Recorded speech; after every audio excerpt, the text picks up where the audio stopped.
warahmatullahi wabarakatuh. Perkenalkan, nama saya Nindi Rizky Amalia, NIM 19103040014, kelas Hukum Internasional A. Pada kesempatan kali ini, saya akan mempresentasikan hasil resum saya mengenai ketentuan hukum diplomatik dan konsuler.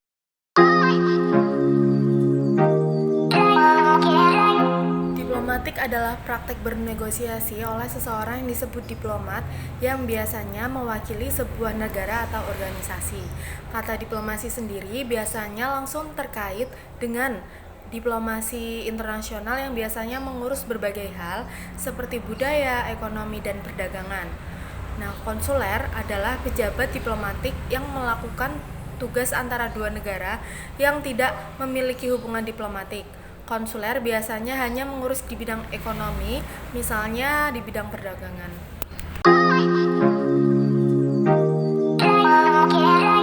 Sejarah hukum diplomatik. Sejalan dengan kemajuan ilmu pengetahuan dan teknologi yang banyak mempunyai dampak terhadap perhubungan antar negara dan perkembangan anggota masyarakat internasional dengan laju pertumbuhan negara yang baru merdeka, maka dirasakan adanya tantangan untuk mengembangkan lagi kodifikasi hukum diplomatik secara luas.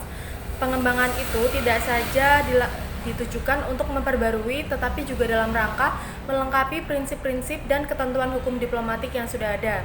Sebelum didirikannya Badan Perserikatan Bangsa-Bangsa, perkembangan kodifikasi hukum diplomatik tidak begitu pesat. Sejak Kongres Wina 1815, para anggota diplomatik telah diberikan penggolongan dan beberapa tata cara sementara yang telah pula dibicarakan. Namun tidak ada suatu usaha untuk merumuskan prinsip-prinsip hukum diplomatik dalam suatu kodifikasi hukum yang dapat diterima secara luas oleh masyarakat internasional.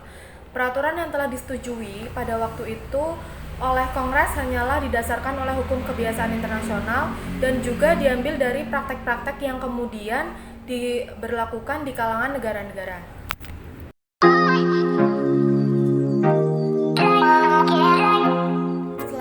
Ketentuan dalam hukum diplomatik dan konsuler.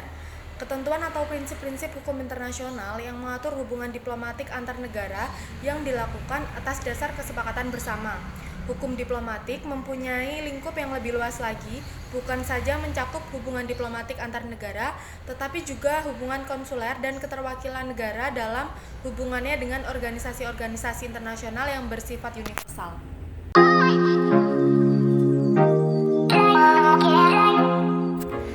Berikutnya, hak-hak istimewa dan kekebalan diplomatik. Hak-hak istimewa pejabat diplomatik terdapat pada Konvensi Wina 1961, yakni ada pembebasan biaya cukai dan pembebasan dari kewajiban membayar pajak. Kekebalan diplomatik menurut Konvensi Wina 1961,